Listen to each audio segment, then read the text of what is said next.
Washington near the Canadian border driving the brand new 2018 Chevrolet Camaro ZL1 1LE. Before I can tell you what the 1LE version is like, let me refresh your memory about the ZL1.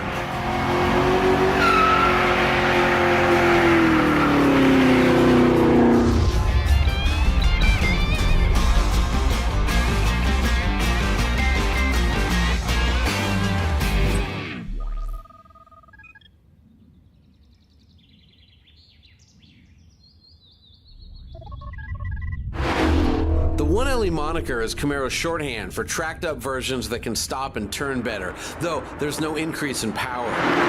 Currently, Chevy will sell you a V6 1LE, a V8 powered SS 1LE, and now this, the rip-snorting 650 horsepower ZL1 1LE. How do you tell if the Camaro you're looking at is part of the 1LE family? The telltale sign is a blacked out hood.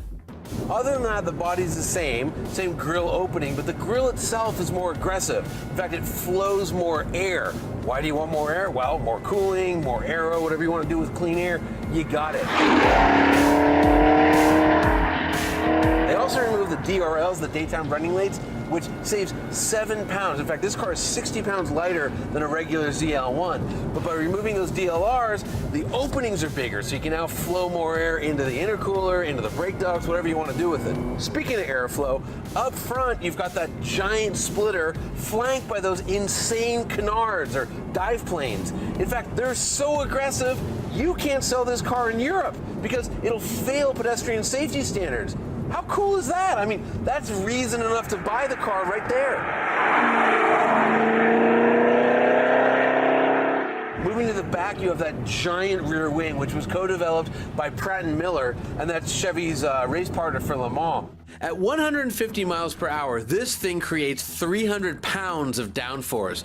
You might be thinking, when will we ever need that? Well, if you watch the Nürburgring lap video, you'll see that the ZL1 1LE goes over 155 miles per hour 4 times and over 165 miles an hour 3 different times. So there's that. Also, don't forget, this freak is a 650 horsepower force of nature. 150 miles an hour will happen. Number one rule of business is know thy customer, and Chevy knows that track rats like nothing more than adjustability. Even if the cars don't need it, they love to tinker and adjust their cars. So there's 3 places you can adjust the 1LE. You can raise and lower the ride height by 10 millimeters, although I would suggest against lowering the ride height 10 millimeters if you're on the street, track only. But if you want to break your splitter off, hey, it's a free country. Do what you like. Out back, the stabilizer bar has 3 positions: neutral, understeer, oversteer. Why would you want understeer? I'll tell you something. High-speed stability is increased by more understeer, so sometimes you want it. But hey, if you're a real tough guy, put it in oversteer mode. Plus, also, every track is different. You do want to set a car up based on the track it's on. The final and coolest part of the 1LE's adjustability is camber, and lots of it. Normally, the car has negative 1.7 degrees of front camber. However, if you jack it up, remove 3 bolts from the blue anodized aluminum camber plates, and rotate them half a turn, you suddenly have up to 3.7 degrees of negative camber. Though Chevy thinks negative 2.7 is best. But hey, do what you like. Now, it's true, 3.7 degrees is hell on your tires, but again, man, it's your car. Destroy them. Speaking of tires, the ZL1 1LE rides on the new Goodyear Eagle F1 Supercar R3, and it's the first race compound street tire that Goodyear's ever sold. Their target, of course, was the Michelin Pilot Sport Cup 2, and from where I'm sitting, they basically got there.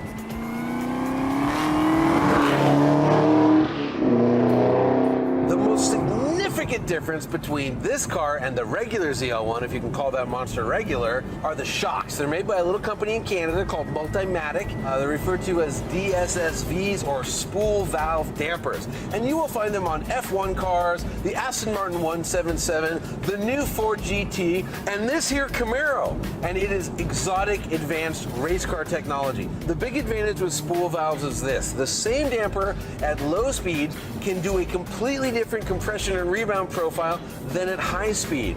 So you can actually tune the damper to make sure that the wheels are in contact with the ground as much as possible, no matter the speed. They are non-adjustable in the traditional sense, so you do give up a little bit of ride quality. But again, this is a track car. You want to give that up so you can get more control. I was being too kind. Over rough surfaces, the ZL1 1LE's ride sucks, especially when the rear dampers run out of travel. Stay away from potholes. And then Chevy took those awesome dampers and hard mounted them to the body. There's no rubber in this suspension. There's no bushings. It's just metal on metal.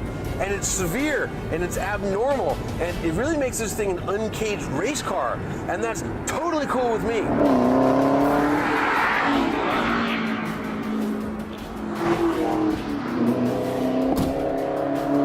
This car is so analog. It's just a machine that you drive. You're doing everything.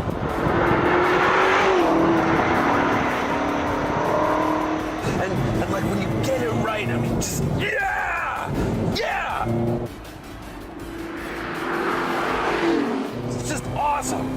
Oh, what a machine! What a beast! It's way too much for this road. I've got to find a race track. You can tell that we must be really close to Canada and that the people are really friendly because this whole area is infested with hitchhikers. There's one right there. Bo Bandy? Randy? Johnny? What are you doing here? Well, I was on my way up to this great new racetrack in Canada, just over the border. It's called Area 27. I got in a little hot water, and now I'm walking. Well, what a coincidence, because as both fate and our script would have it, I'm in search of a racetrack. Well, can I ride with you? Yeah. Can I drive? You always say that. Thanks, Johnny. Yeah. This is my lucky day. Yeah.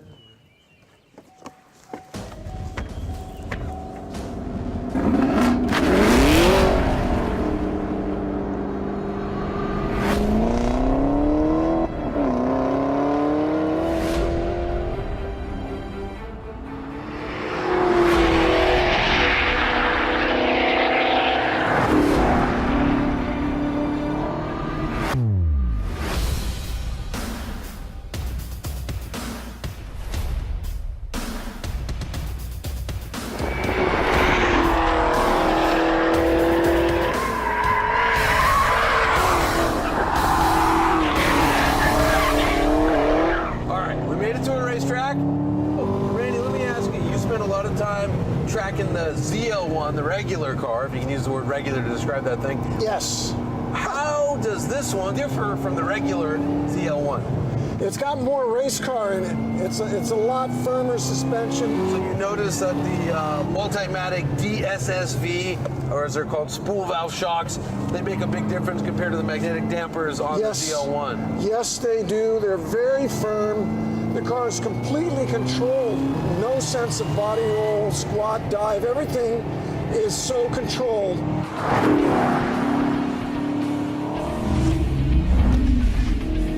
What do you make of these tires? Because these are the tires that Goodyear developed to compete with the legendary Michelin Pilot Sport Cup 2s. Well, I think the grip is very good, Johnny. It's a tire that feels kind of safe, right? So what are you feeling is a dominant characteristic? Understeer, oversteer, neutral? The car seems to be extremely well balanced to me. It's stable, so it's got enough understeer to be stable, but not enough to be annoying or frustrating. Mm-hmm. I mean, that's a lot of power to put down, Johnny, and it's a sign that the Goodyears are working. Look, that's second gear, flat out, 650 pound-feet of torque. Yeah. And it just bites. Yeah, it really does. It just bites. Yeah, so the car gets serious all of a sudden. What do you make of the brakes on this car? You know what? The car stops really well. Mm-hmm. I'm not feeling fade. Yeah. The tire grip is amazing in braking. I'll bet we got a really short stopping distance. Okay, so tell me about the aero. We do know that we've got 300 pounds of downforce at 150 miles an hour. Yeah. Right? Yeah. So to honestly say that we're feeling downforce, we're going to be going well over 100. Right. So we need to be at the Nürburgring to really take full Yes. advantage of what this car's Oh, capable it would be a of. good setup for the Nürburgring. Even though we're not at the Nürburgring, maybe it's time for you to set a hot lap in this car. Yes, please. Okay, but not here. How about at Mazda Raceway Laguna Seca? Oh, yeah, I know the line there. Before we leave Canada, I should mention that Randy was able to beat the Camaro engineer who set the Nürburgring lap on Area 27 by a tenth of a second after only half a day on the track. As for knowing his way around Mazda Raceway Laguna Seca, well, Randy has set and broken the production car lap record there close to 20 times. Here he goes.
To put 1 minute 34.30 seconds in perspective for you, the lap record for a production car back in 2012 was 134.43, set by a Corvette Z06. An Audi R8 V10 Plus is 7/100ths of a second quicker. Hundredths! Last year's best driver car winner, the mid-engine carbon-tubbed McLaren 570S, ran a 134.58. Remember the 5th-gen Camaro Z28, the super track-focused freak with one speaker and no air conditioning? It could only muster a 137.82 and costs about $4,000 more than the ZL1 1LE. What Chief Engineer Al Oppenheiser and his team have achieved with this fiend is remarkable. Again, a Camaro, any Camaro, is quicker around Mazda Raceway Laguna Seca than a McLaren, any McLaren? Do you believe it?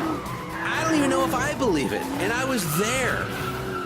The ZL1 is an ear-shattering full stack of a car to begin with. The 1LE version grabs the knob and cranks it past 11. Here's the thing. New episodes of Ignition, they're live at Motor Trend On Demand about a month before they're live on YouTube, meaning that there's a brand new episode of Ignition